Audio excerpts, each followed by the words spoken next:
Hello and welcome to the National D-Day Memorial, at least virtually. My name is John Long. I'm the Director of Education here at the Memorial. It's my pleasure to welcome you to our October Lunchbox lecture, which promises to be a great one in this 80th anniversary year of D-Day. We're very privileged to have a good friend of the Memorial, former board member, former volunteer, Jim Ransom, who's going to share with us some stories about the naval components of the invasion, the Navy experiences on D-Day. Jim Ransom is the son of a career naval officer, 1980 graduate of the Naval Academy with a Bachelor of Science degree in history, go history majors. He also holds a master's degree in national security and strategic studies from the Naval War College. Spent 30 years as a sub officer, serving on 3 submarines before taking command of the USS Miami from 1998 to 2000. Completed several shore assignments as well, all over the U.S. and overseas, including command of the Regional Support Group Groton in Connecticut, serving as director for operations and plans, and as chief of staff for ComSubPac, in other words, the Pacific Submarine Command, and then finished his naval career as strategy and policy, teaching that at the Naval War College. He retired as a captain from the Navy in 2010. Jim worked as a principal project manager for Arriva in Lynchburg before moving to Florida. He was also a volunteer and a member of our board of directors here at the National D-Day Memorial Foundation. And since then has returned to what was really his main love all along, researching, teaching, and speaking, writing about history, and has been our go-to guy for naval history, in particular for several of these lectures. So it's my privilege to bring Jim back onto our lunchbox lecture. And Jim, I first of all should say, of course, we had you scheduled for last week. Little storm down south intervened, so we were able to schedule for today. So we're glad you're here. Glad everything is pretty well intact, and I guess Florida's actually probably pretty beautiful right now. Yeah, it's not too bad. It's a little cold. I still have a roof over my head. We didn't lose that, so we're in good shape. Excellent. Well, we'll turn it over to you and tell us about the Navy experience at D-Day. Okay. Well, first off, I really appreciate you having me back. It's really one of the highlights, I think, of my post-Navy career is my association with the National D-Day Memorial. Just, from giving tours up there to spending time with the board and helping out the future of this organization.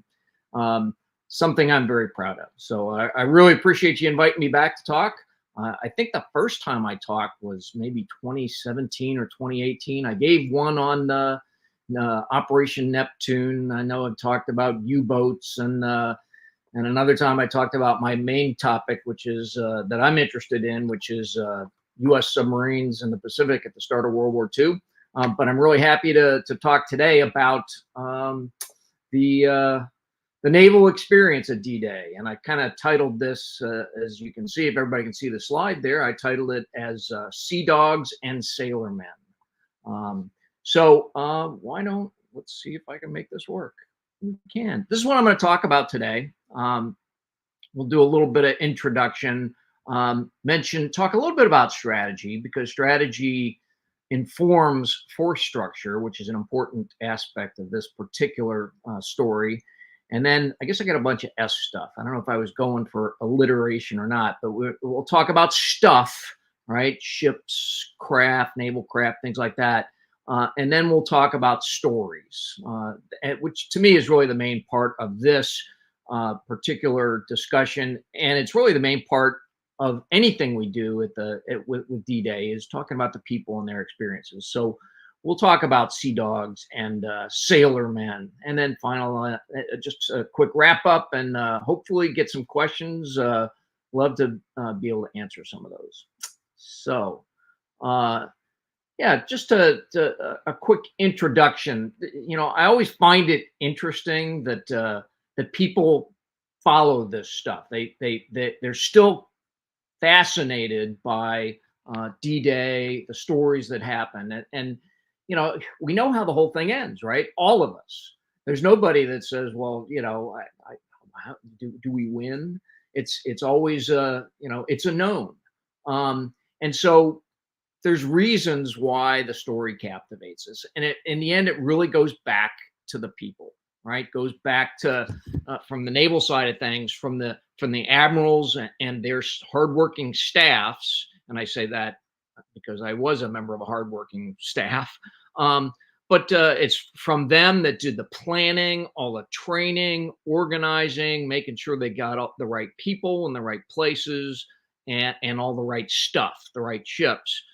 From them all the way down to the people at the deck plates, the guys that are down in the engine room, keeping the engines turning to get across the English Channel to the Normandy coastline.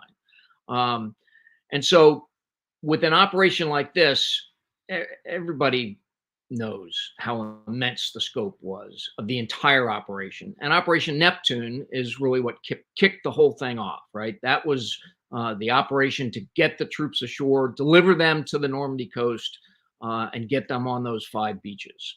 And today I really don't intend to talk a whole lot about the planning. I've done that before, and you can imagine the scale and the immensity of the whole thing. But I do want to talk more about some individual stories. Um, you know, this is a story about ships, right? So you've got battleships, you've got cruisers, you've got destroyers, you've got all kinds of amphibious ships, from the larger ones, the landing ship tank LSTs, the attack transports, all the way down to those little LCVPs that are bringing in 36 people to the beach. So it's about them and the people that manned them as much as anything else. Okay, let's see. And we do tend to focus on the troops, the ground fighting ashore, both getting ashore and then once they move inland. And I think that's right. I mean, I really do. I think that's something that's important. But in the end, it's all about the individual stories that capture our fascination and make this mighty endeavor be something that's in the forefront of our minds. So let's see. I have to show you something. One of the things, and this some may recognize, is a Doonesbury cartoon, a Sunday comic from December of 1990. And this is something I just have to talk about because it's always stuck with me. Which tells you that it's either a very good thing or a very troubling thing. But for those of you that remember Doonesbury, there's a guy, a character in the strip called BD, who's kind of a macho guy, joins up the army, ends up in the Persian Gulf, and so this strip was written during Desert Storm, and he's there on the ground in the Persian Gulf, and he's got a letter from his girlfriend, and he's reading it to everybody. And it essentially says, I got to get in close to look at it. It says, even those opposed to U.S. involvement really appreciate what the Desert Shield soldiers, airmen, and sailors are going through. And then the crowd there, you get a boo from his fellow soldiers. And he goes, what did I say? What did I say wrong? The guy says, a dirty word. What dirty word? Sailors. Okay, and in the last strip down there, you've got some chubby, guys that aren't sweating on a ship, and one says, "Hey, Chief, turn down the air conditioning, will you?" And the other guy says, "Anyone want to play some shuffleboard?" As they're playing cards and drinking whatever it is they're drinking. So I had somebody send me that while I was on a submarine. I didn't get it obviously till we pulled into port, but they sent me this strip and said, "Ha ha, look, you Navy guys." And I looked at it and I was like, I've been working my tail off out here. Yeah, no, I'm not out in the desert. I got it. But this is one of the things that, being a Navy guy, right? And maybe I'm being overly sensitive, but it's a misconception, right? and Army and Navy and the Air Force, all these services, we can all have our friendly rivalries and all that. And I'm sure this stimulated lots of that. But somewhere in the back of my mind, this strip has always, stuck in my craw just a little bit, having been involved with this. I mean, I was out there on a ship when this was happening. So that's maybe one reason why I want to talk about what I'm going to talk about today, which is some of the Navy experience at D-Day. So let's see. And some of those guys that were there in 1944, 80 years ago, that were aboard ships like this, the destroyer Corey that's up there at the top, the broken back after hitting a mine, having lost about half the crew. Destroyer escort the Rich that sank after hitting a mine. LCVP carrying 36 troops in there, but with a Navy crew or Coast Guard crew of 4 trying to get them there on fire as they went to the beach. They would probably take issue with that Doonesbury strip even more than I did. Okay.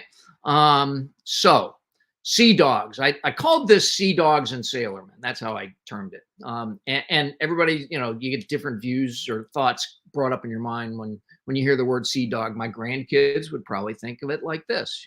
That's what they would see. Maybe some people might think about that. But really, here's what I think of when I think of a sea dog. And this is why I called it Sea Dogs. True seagoing sailors. That's like you have there, the old salt there on the left, the guy in the middle, Royal Navy Admiral Vian, who was in charge of the Eastern Task Force at Overlord. That guy looks like a sea dog. I mean, he's just got that face. And then Rear Admiral John L. Jimmy Hall, who commanded Task Force O off of Omaha Beach. The guy just looks like a Navy guy. So anyway, we'll talk a little bit about the Sea Dogs, just to get a view of kind of the upper echelons, and we'll talk about what I call sailormen. And obviously today I think that term wouldn't be used. It is an old term from the Navy. Usually, when somebody finally got called a sailorman, it meant that they had survived and kind of earned the grudging respect of the others around them, the old salts, who now said, "All right, sailor man, you're doing okay." So that's where that term comes from. Okay, so real briefly, we'll talk about strategy, and it's really more a big picture overview because it informs the force that was shaped and then finally met on the beach there at Normandy. And for those of you that have ever had a Navy professional military education or been to Newport in the Naval War College, I apologize. You've seen these two guys plenty, right? Alfred Thayer Mahan, who was a Navy guy in the late 19th century, first guy to really write about naval strategy. And a contemporary of his, Sir Julian Corbett, obviously a Brit who kind of did the same. So some of you may have had a mouthful of these people, but I think it's worth talking about just briefly, right? And some of the differences that they had, because those differences actually, again, it sets up, what kind of Navy are we going to be? What kind of Navy are we going to have? So Mahan was kind of a naval strategy guy. He was about, you build a Navy, and to use it, you send it into the other guy's backyard for offensive operations. You want to command the sea through a decisive naval battle. And in his day, it was large battle fleets, which he said always had to be concentrated. Don't disperse the fleets. So, and then once you win that decisive naval battle, then you exhaust the enemy through blockade. So if you think about, Operation Neptune on the 6th of June, 1944, man, there really isn't an enemy battle fleet to fight, right? And blockade of the European continent is probably not going to be effective, or it's going to take too long. So some would say, well, Mahan didn't apply in this particular case. And I would agree with that. I would say, yeah, for this particular case, his theories don't apply as much as his contemporary Corbett. Corbett had a lot of the same things. He thought it was important to maintain a strong navy, that you can control the sea through decisive naval battle, but also through commerce warfare to control sea lines of communications. And for him, being a Brit, it was kind of about the empire, right? The far-flung colonies and being able to defend them and keep them free for trade. But the big difference between these two guys is that Corbett felt that it was more than just naval power that was important. Okay, it was important to support and safeguard combined and joint operations. Combined operations being more than one nation, and joint operations meaning more than one service. So here's where we get into the difference between these two guys, right? Mahan is about a naval strategy. It's about the Navy. And what's the purpose of a Navy to him? To fight other navies. He feels that navies, that can be your war-winning thing. You defeat the enemy fleet, you blockade him, and until he's exhausted and sues for peace. So it can be a war winner. Corbett, on the other hand, felt that navies exist to support the army ashore. That sounds a little bit like what we're talking about today with Operation Neptune. Get them there, get them ashore, and then support them. Feed that beast as it goes on ashore to do the things that it needs to do. So it's more of a maritime strategy as opposed to simply a naval strategy. Now, you know, Mahan probably would have said, "Oh, of course, well, you certainly need ground troops," but he didn't really factor that as much into his theory, whereas Corbett did. And Corbett saw the navies as enablers. So the main reason to talk about this real briefly is just because this allows the Navy to determine, you know, they've got years of this from 1890 when Mahan was writing until the early 20th century when Corbett was writing, to figure out by the 1930s what kind of Navy were we going to build. And the answer is, for the United States Navy, eventually it's going to build both a Mahanian Navy as well as a Corbettian Navy. In the Pacific, you could argue it had both. A Mahanian Navy to fight a major decisive naval battle. In the Atlantic, not so much. It's going to be about, since, you know, getting pushed off the European continent in 1940 and having to go back in and kick the door down, that's going to require a Corbettian kind of Navy as well as strategy.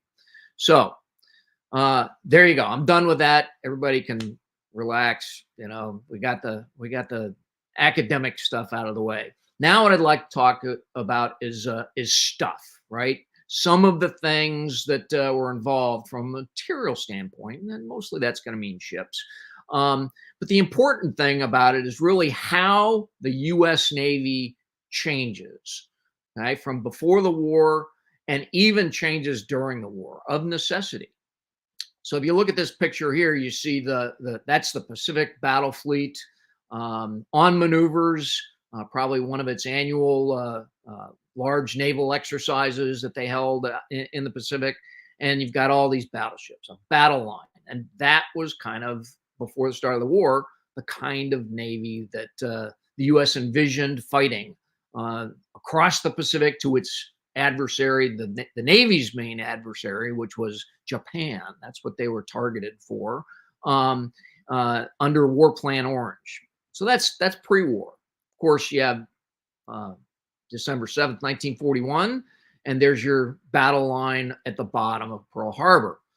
So it's going to be a long time before that's going to be affected. And so, at least in the Pacific, there's a shift of importance to the aircraft carriers. So that's a very important change, and it's big. It doesn't really affect us here in when we're talking about the Atlantic and Operation Overlord. Okay. In 1942, well, just to back up a little bit, before the war, before the U.S. came into the war, the Two Ocean Navy Act was signed, which basically had an immense impact on naval construction. And a lot of people aren't aware that you know, before the U.S. ever even came into the war, they were planning for it. I mean, there was a lot of ships that were authorized and started being built in 1940, 1939, 1940, 1941.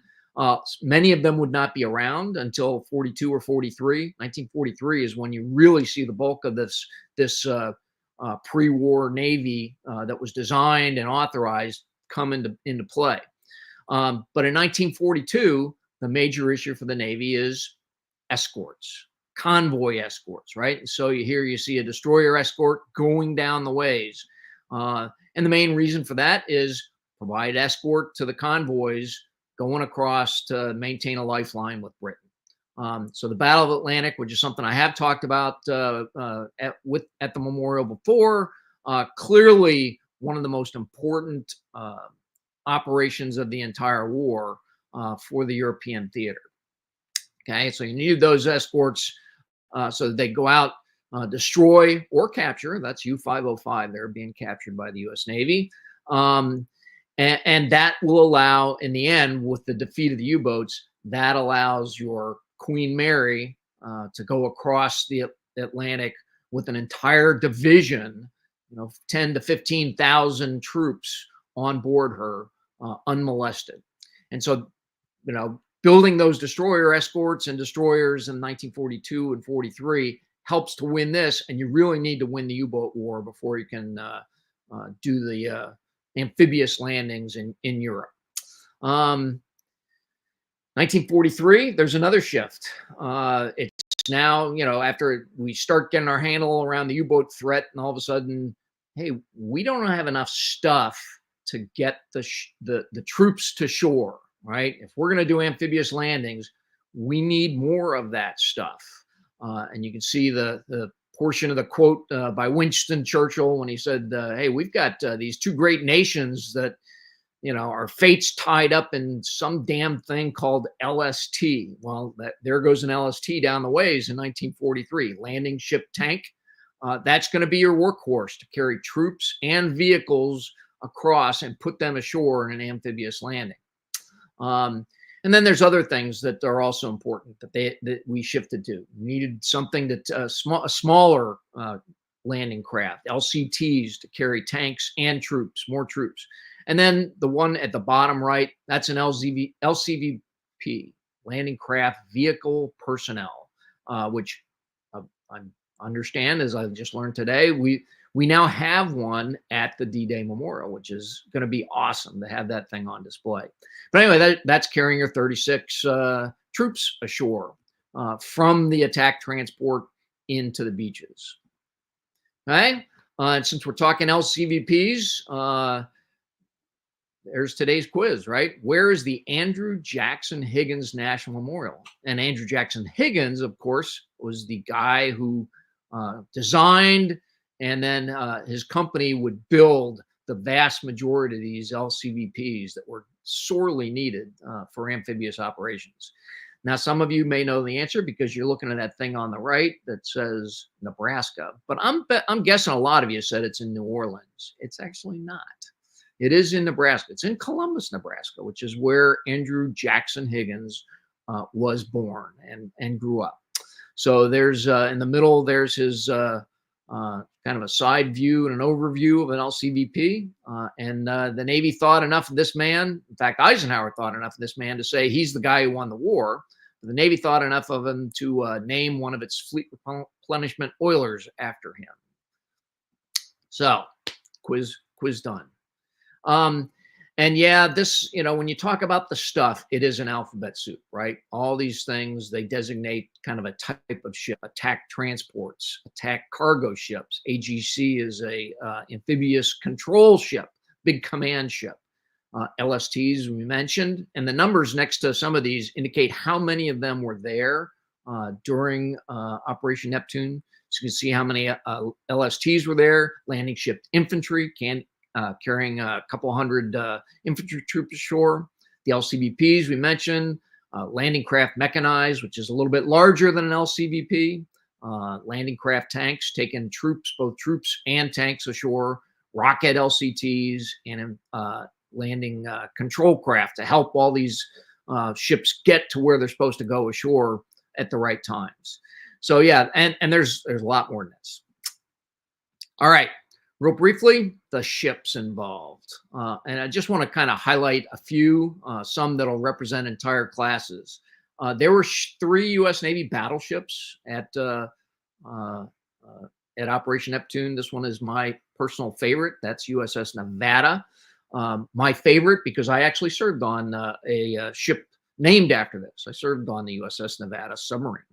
But it's also my favorite because of the story behind it. This ship on December 7th, 1941, sunk in Pearl Harbor, resting on the bottom, had to be raised, repaired, and 2.5 years later, it's sitting off the coast of Utah Beach, throwing 14-inch shells the size of Volkswagens at the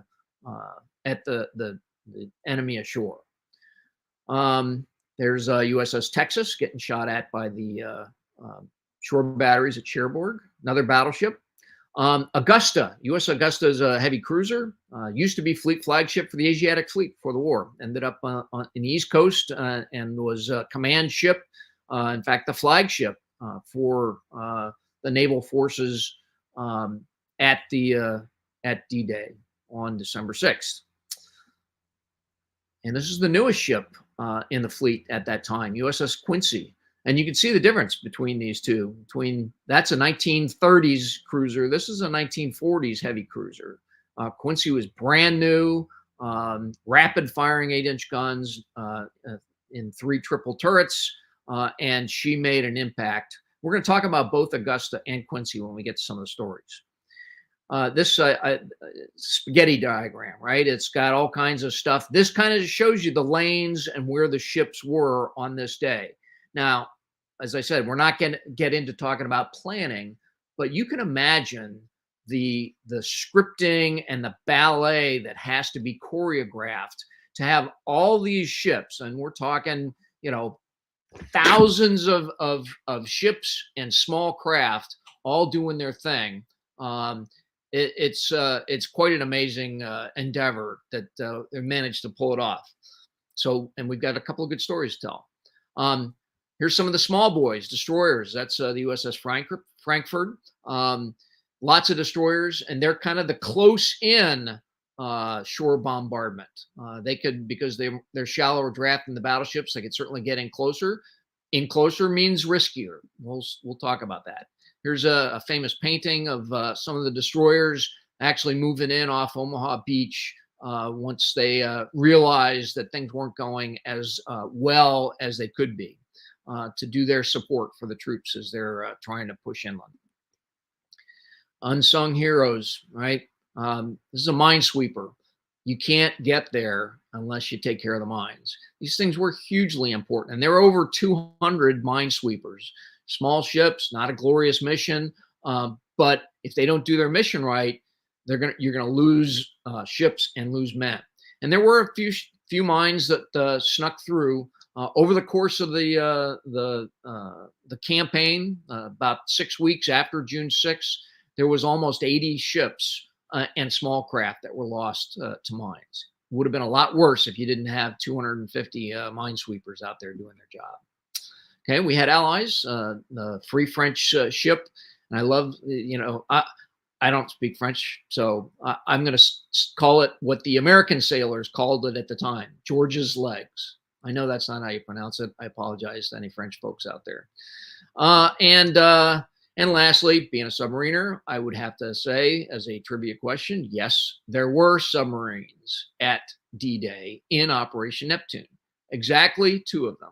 These small X-craft mini submarine, they're British, and they were used to do reconnaissance in advance of the invasion, several months in advance. In fact, in January and February, when it was really cold, they're taking photos, sending people ashore, getting sand samples, all kinds of things. And then during the actual invasion, these 2 guys were marking lanes for troops in the British sector to go inshore, so to keep them on track. All right, so that's it. That's the stuff. Now let's talk about some of the stories. This is, to me, is really the meat of what this is all about. And I'm going to do that again by hitting the Sea Dogs first. And of this picture, you've seen that many times. There is only one Sea Dog in there, and it's the guy in the middle, in the back. Let's see. I'm going to turn myself off because I'm tired of looking at myself. So that guy in the middle of the back is Admiral Sir Bertram Ramsay, and he is the commander of all naval forces. He's in overall command of Operation Neptune. Okay, and also tidbit for you: he probably saved Winston Churchill and that guy he's standing next to there, who is King George VI, both of which wanted to be there when this was going on, and he said, "You know what? This is not a pleasure cruise, and you should not be here for your safety." Ramsay had a really interesting and quite different career path. He walked away from the Navy in 1935, basically retired, ended up on the retired list before coming back out of the wilderness at the start of World War II. He didn't have a normal career. He was a specialist in logistics. But, these are exactly the skills needed when we get to the Second World War. He oversaw the Dunkirk evacuation, and then he worked under Eisenhower as part of the team that devised Operation Torch for North Africa in 1942 and the invasion of Sicily in 1943. So by the time we get to June 1944, he really is the go-to man. He's proven himself as the go-to guy for complex naval operations. He got to know Eisenhower really well during his time in the Med, and Ramsay has basically been described as quiet, brilliant, determined, tactful, and very easy to get along with. That statue on the right there is at Dover Castle, kind of highlighting maybe, he was involved in D-Day, so you would say that's arguably an even bigger operation than the evacuation at Dunkirk, but that's why he's there. Okay, so that's our first guy. Next guy is this guy, who is Admiral Alan Kirk. He's the overall U.S. Navy commander for the Western Task Force. So he has actually two admirals under him. Kirk was very familiar with his UK colleagues in the Royal Navy because he served as a naval attaché in London from 1939 to 1941. He was an amphibious commander in the Mediterranean in 42 and 43, so for the invasion of Sicily and Italy. And then he took over as the head guy. He was embarked on heavy cruiser Augusta, and by agreement with General Bradley, he commanded all U.S. Navy and U.S. Army forces between embarkation on the ships and the establishment of General Bradley's headquarters ashore after the landings. Retired from the Navy as a full admiral in 1946. There's guy said he was a sea dog earlier, right? John L. Hall, known as Jimmy, Naval Academy class of 1913, voted as the outstanding athlete of his class, 4-year letterman in football, baseball, lacrosse, and other sports. So big, tall guy, by the way, as you can see him standing next to Ramsay there. He was also spent a lot of time in the landings in the Mediterranean, and so brought a real wealth of experience with him in amphibious operations. And so he was in charge of Task Force O off Omaha Beach on board the amphibious command ship USS Ancon. And so he was the guy supporting the Army's 5th Corps in the Omaha Beach sector. Rear Admiral Don Moon, he was kind of a late addition. He had just been promoted to flag rank earlier in 1944, but he was there in 1943 and 44, was given the task of being the senior naval guy in charge of Task Force U off of Utah Beach. So he was in the amphibious transport Bayfield, which was his flagship during that period of time. Interesting story about Moon. He was a really hard worker. His work ethic was nobody could challenge it, but he probably went to extremes. I'm going to read you something that comes from what I consider to be if somebody was to ask me what is the finest book to read about Operation Neptune, it would have to be Craig Simon's book, Neptune. If you have not read that and you want to learn something about what happened on the day and the planning for it, Craig Simons is our preeminent naval historian. Anyway, he wrote this about Moon. He said he'd been working for 15-hour days, 7 days a week for months, and now suffered from a physical tiredness that bordered on exhaustion. Much of that was due to his work ethic. Reluctant to delegate even the smallest detail to his subordinates, he sought to manage everything personally. Every man has a breaking point, and about 2 months after D-Day, on August 5th, 1944, Admiral Moon had reached his. That morning, he sat at his desk and he wrote a note. The mind is gone, the mind stalled, and crazy things, once easy, are not in sight. Command is wrong under such a condition, which tells me he realized that, his ability to command things was in jeopardy. Overworked through the years, I have given the Navy everything I had. Too much. It has broken me. And so he, meticulous as always, took out his sidearm and wrapped it in a towel and put the 45 caliber pistol to his head and pulled the trigger. So battle fatigue, and I guess a lesson for all of us. Nobody is indispensable. Make use of your people. And there's another sea dog. Last one we're going to talk about. Admiral Sir Philip Vian was the commander of the Eastern Naval Task Force, so the head Royal Navy guy. And this guy just looks like a sea dog. I mean, more than just about anybody else. Illustrious career commanding destroyers, including being involved in the sinking of the German battleship Bismarck. Spent a lot of time in the Mediterranean on destroyers. He was involved in the Salerno landings in Italy in 1943, and thought to be a clear choice for this job of being the senior Royal Navy officer at the scene. And in fact, he was so good, once he finished this, he ended up going to the Pacific to command the British Pacific Fleet to the end of the war against Japan. So those are your sea dogs. What I'd like to do now is kind of talk about the sailormen. And here's the stories of normal people. And just so you know, where I found a lot of this information is from a book called Neptunus Rex. And it's written from the Navy Memorial in Washington, D.C. And it says on the cover here, Voices of the Navy Memorial. So it's a bunch of oral histories that people who were involved in D-Day submitted. And so here's some good stories about these sailormen and some of the experiences that they went through.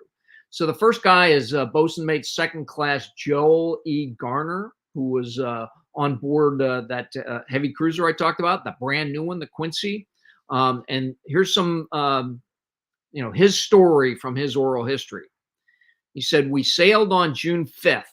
We were then issued 3 candy bars apiece and told to conserve them, as we might not have a meal again in a long time. We were all to take showers and put on clean clothes so as to cut down on infections if wounded. Each gun position had water and a bucket for a toilet, as all hatches would be closed. As we were manning the 20 millimeter anti-aircraft guns, we would be topside throughout the action. The captain praised the crew and briefed us on what we were supposed to do. The chaplain then gave a prayer for our success. It was surprising how quiet it was. Everyone seemed to sense that we were all players in something much larger than ourselves. As dawn broke, the enemy batteries opened up and a shell hit the water just in front of our bow, sending up a huge splash. These were the first shots fired by shore batteries on D-Day, and the Quincy's return salvos were the first to be returned. And the editor of the book notes that Quincy came under fire from shore batteries at 0520, returned fire 17 minutes later, thus initiating the planned 0550 shore bombardment 13 minutes early. Our second guy here, and by the way, I have pictures of the lone sailor there at the Navy Memorial because I couldn't come up with pictures of these two gentlemen, although I searched high and low. Albert Buchholz was a bosun mate second class on board my favorite battleship, right? USS Nevada. And here's his story. He said the Nevada fired many, many rounds on the beaches and was very, very effective in knocking out those things along the coast that were giving the troops the most trouble. And then he kind of goes off into a side discussion. He says, one of the most amazing things that I always remembered was a quotation from Winston Churchill after about the third or fourth day of the invasion. He got on the radio of all the ships and all the stations all over the area and said, the Germans have developed a new type of weapon, a secret weapon that they're using. He said, they are grinding up spam and throwing it all over England. That was one of the finest tension breakers that could have happened. It was well received as a bit of humor in an otherwise really grave situation. So humor is always good. Radioman third class Gus Schmeltz was served on the destroyer USS Herndon. And here's his story. Morale was high and there was no sign of fear.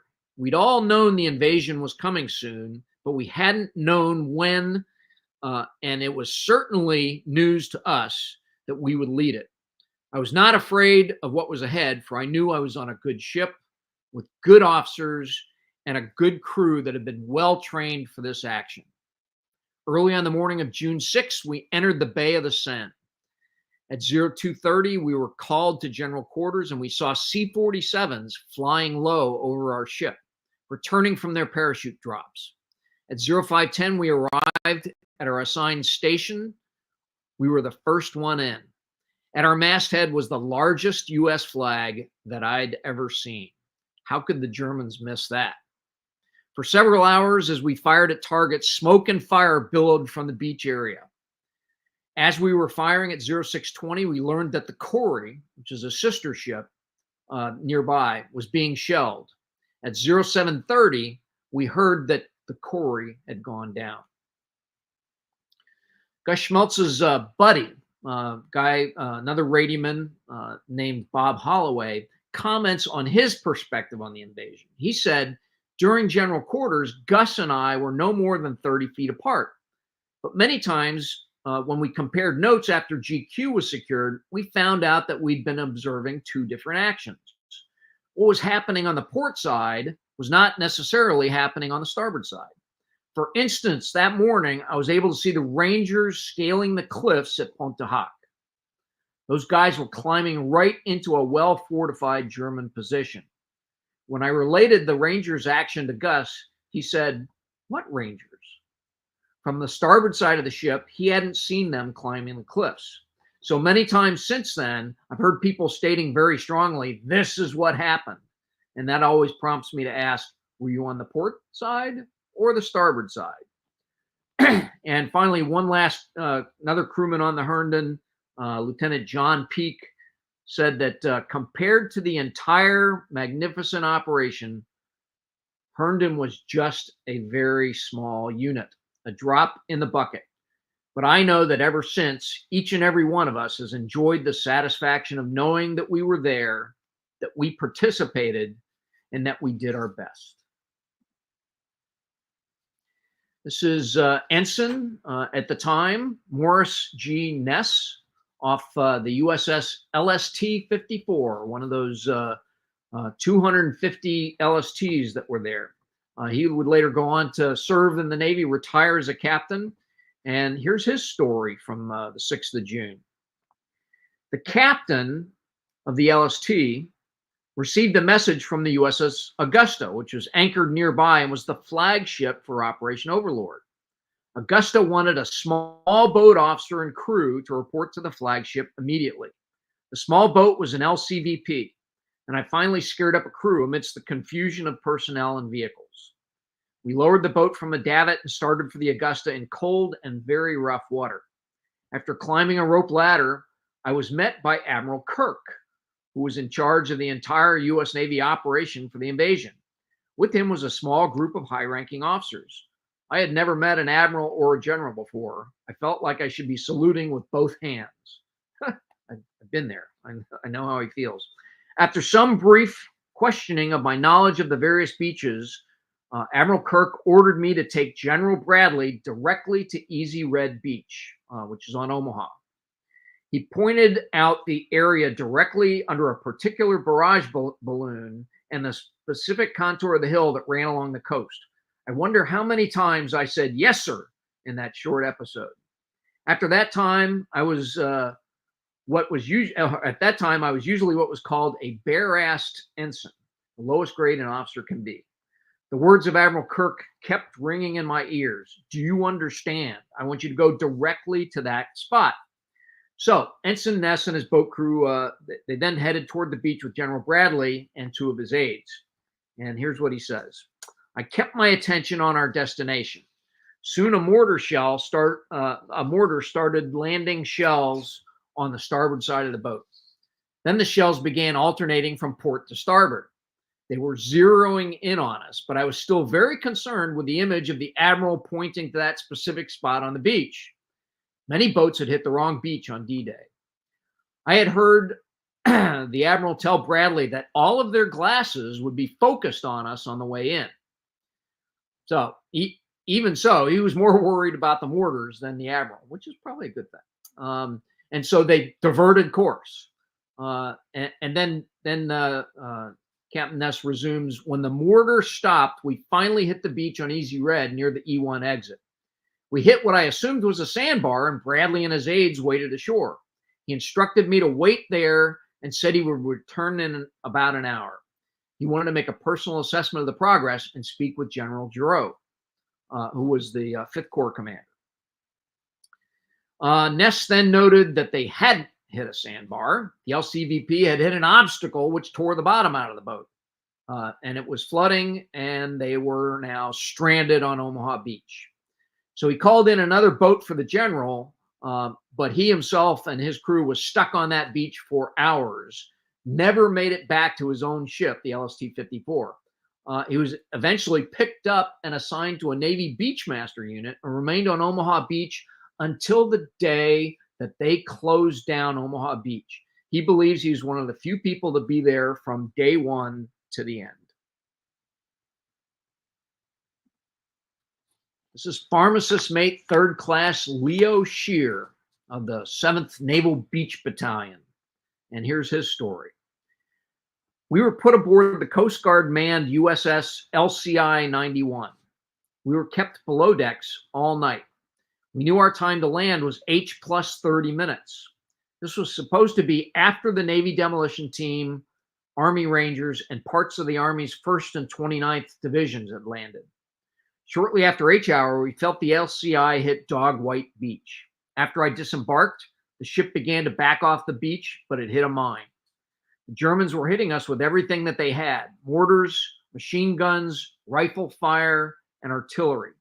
When I realized that the possibility of getting killed was very real, a feeling of sadness and worry came over me. How would my mother and father react when they got the news? This feeling of worry over causing my folks grief stayed with me all day. While swimming toward the beach, I helped a man who was thrashing frantically in the water. He was so fearful of drowning that he had put on 2 life belts. I finally got out of the water and onto sand. When I got in a little closer to the breakwater, I heard some of my buddies yelling encouragement to me to make it on up. I got up and tried to run, but finally ended up crawling on all fours, not only from exhaustion, but because it was safer. The breakwater was made of logs and was 4 to 6 feet high in the area that I reached. After a while, I realized that everyone was using it for protection. It was the front line, at least on that area of the beach. I suppose that everyone prays when he is in combat. I first prayed that I would not get killed. After a while, I prayed it would be quick when it happened. On the shore, along the high water mark, there was a row of poor guys who did not make it to the beach.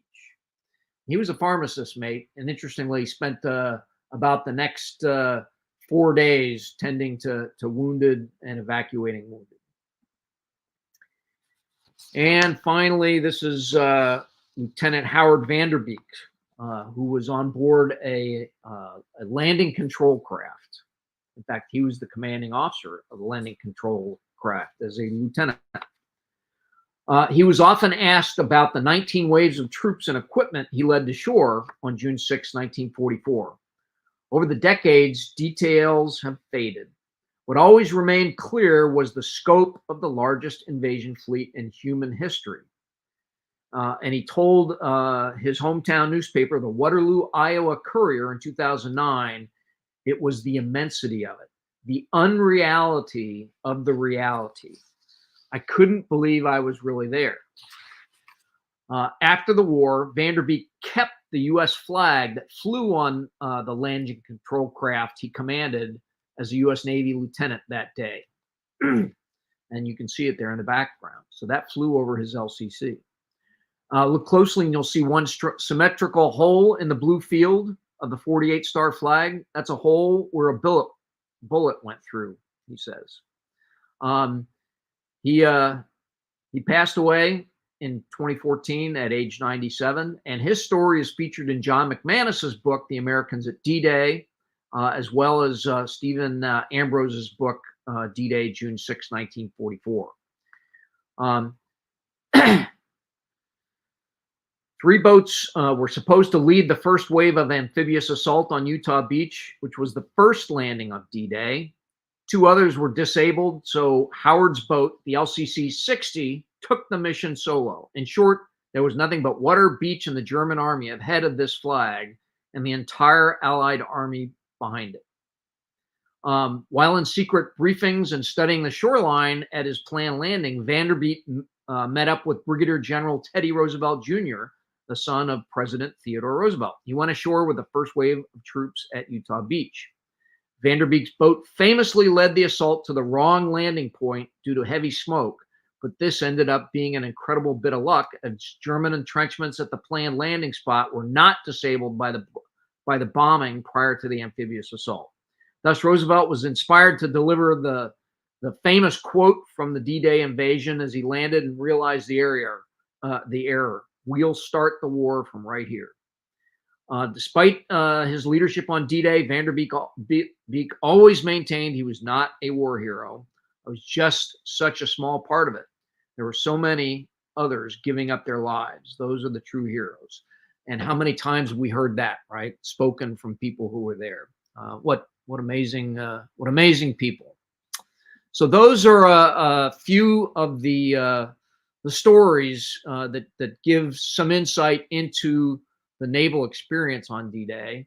Runs the gamut from guys aboard the ships throwing the major bombardment shells at the beach to those on the small landing craft taking the troops ashore. And you just can't, in a 45-minute discussion, you can't do justice to everything that went on. But if you listen to some of the stories that have been told, you sort of get a sense for the honor and courage and commitment of all those naval people that participated on that day. So with that concludes my presentation, and I would love to hear if there's any questions or talk to you, John. Over to you.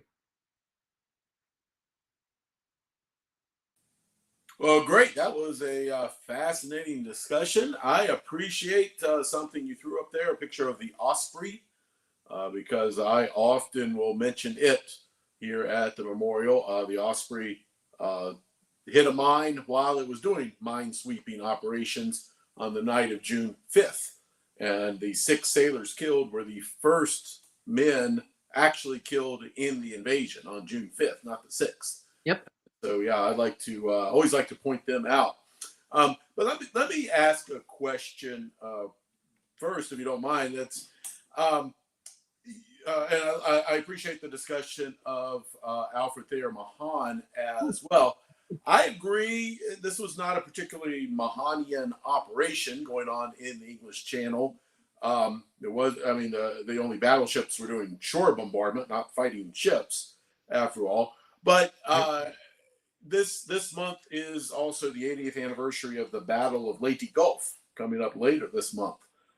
And would you say Mahan had some points for that battle. There was actually a battle line formed that crossed the T of one of the Japanese fleets. Yeah. So clearly the U.S. Navy, as I mentioned, it was a Mahanian Navy. It was designed and built for that decisive naval battle. But it also had to adapt. It had to flex into something that could support amphibious operations, both in the Pacific as well as in the Atlantic. So Leyte Gulf, yeah, that is your decisive naval battle. That's what was envisioned all along. Admiral Nimitz, who commanded the Pacific Fleet, said that the only thing that surprised him that he didn't learn during his time at the Naval War College was the Japanese kamikazes. Everything else they planned for. I probably didn't plan for Pearl Harbor, right? But everything else they kind of knew what was going to happen, how it was going to work. So the U.S. Navy, kind of in that particular moment of the Battle of Leyte Gulf, that was Mahan somewhere, over their shoulder, his ghost going up. Yep, this is what it's all about. You do this, destroy the Japanese fleet, and now it's just a question, as Mahan would say, now you blockade them until they give up, and obviously that's a separate discussion that goes to ending World War II in the Pacific. Did we really, could we have just blockaded and bombed, which some people call blockade and bomb, some people call it siege, but could that have been done to win the war? I think the answer to that's probably yes. How long would it have taken? Not sure, but that goes back to, do we do that? Do we do the invasion, or do we do the atomic bombs? So anyway, but yeah, yep, absolutely. Leyte Gulf coming up here. I think it's the 25th of October. Is that the day? 24th, 25th? Yeah. So that'll be kind of neat. And it's probably worth mentioning the Japanese Navy was built on a lot of Mahani principles.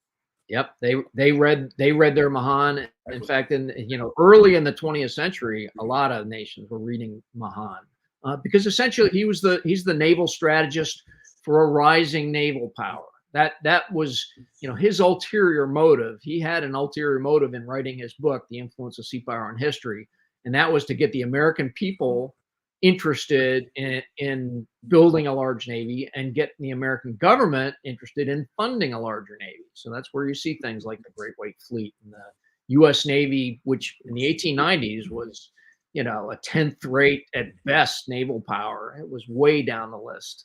But by World War I, it was, they had listened to Mahan and done that. And he saw, the whole issue of building a navy was part of sea power, and part of sea power is also commercial navy, merchant shipping, and the economics of it all. So, in a way, all that, it's not just about the naval fleet, it's about the economics, and that's Mahan's grand strategy if you go beyond just the naval strategy level to a higher level. Well, you and I could geek out about Mahan all day, probably. We do have a couple of questions that have come in. One is, was there a particular U.S. Navy ship, or maybe an entire class of U.S. Navy ships from World War II that you would call your favorite, and why? I tell you, well, okay. I mean, I'm a submariner, so I mean, it's I'm a big fan of this U.S. submarine force in World War II. Talked to many of those guys that went on war patrols. Have the ultimate respect for them.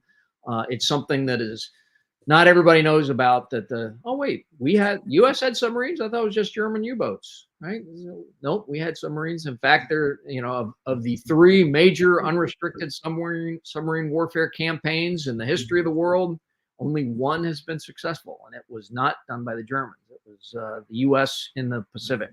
And so the men, from early in the war, you might have had a crew of 40 on a small submarine, to at the end of the war, you had about 80. Going into harm's way. What one of my first captain told me a submarine's mission is that he told us all. He said, if you're not outnumbered and surrounded, you're in the wrong place. And that's what those guys, that was the mindset of those guys. They were going out alone in the enemy's backyard wanted to be surrounded by the bad guy so that they could do what they needed to do. And that takes a special breed of cat. Oh, absolutely. Yeah, I agree. And then name you'll recognize, April Cheek Messier. I've heard of her. This question was, well, hi, Jim. Great talk as always. Did the U.S. and British Navy strategize about sending older battleships on D-Day for fear of losing the newer battleships because they were going into heavily mined waters? Or how did they determine which battleships should be sent to the English Channel? Yeah, for the most part, the idea was on that day, what you want is something with a big gun. And there were battleships, both in the U.S. Navy and the Royal Navy, that had been around for 30 years, built in the early, the mid 19 teens. And, they're old, they're slow, they're probably not going to be able to hold their own in a battle line because they're slow, but they're also not well armored, but they got that big gun. And so that was the deal. That's why you have Nevada was built in 1913 or 1914. You've got Arkansas and Texas that were even older than that. They've got those big guns that can still do damage, whether it's coming out of a 30-year-old 14-inch gun or whether it's coming out of a brand new 16-inch gun. That's still a valuable thing. And it allows the fast battleships that both those navies were building in the late 30s and early 40s to go do the thing that they were meant to do, which was, the Mahan thing. Go out, find the enemy battle fleet and engage them in decisive naval battle. Which is kind of, it's kind of ironic because the one battleship on battleship battle in the Pacific actually did involve those really old battleships at the Battle of Leyte Gulf, right? It was the Battle of Surigao Strait, where some of the ships that were at Pearl Harbor, which were old battleships, took on a couple of Japanese battleships and other ships, and it was kind of a slaughter. Yeah, very good. We had a Marine who served on the USS Texas on D-Day with us for the 80th anniversary. So that's awesome. Get to know him. That is cool. And I have always explained it that those three American battleships were really too slow to keep up with the fast carrier task forces. Yep. No, that's absolutely true. That's part of it. Just So, too doggone slow. 21 knots, basically, those guys could do. Right. And, you got aircraft carriers running around at 33 knots when they had to. And also, periodically, we'll get people asking why there were no aircraft carriers at the channel. And I point out, we have Britain. Yeah, that's a big aircraft carrier. A big immovable aircraft carrier. Exactly. Don't need them. But this has been a great discussion. We are out of time for our Lunchbox lecture. But as always, we thank you for sharing your expertise with us. Always fascinating to hear you enlighten us about naval history. And we will get you back another time for another Lunchbox lecture. So Thanks again for having me. Oh, our pleasure. Absolutely. And I want to thank all of our viewers or any of you might be watching this after the fact on YouTube or Facebook or wherever. Our November Lunchbox lecture will feature another Jim Treisler with the Virginia War Memorial and also with the Battle of the Bulge Association, who will speak on the upcoming 80th anniversary of the Battle of the Bulge. And so join us in November for that as well. But in the meantime, we'll let you go and thank you for joining us and invite you certainly come by the National D-Day Memorial if you get the opportunity. This is the best time of the year to visit.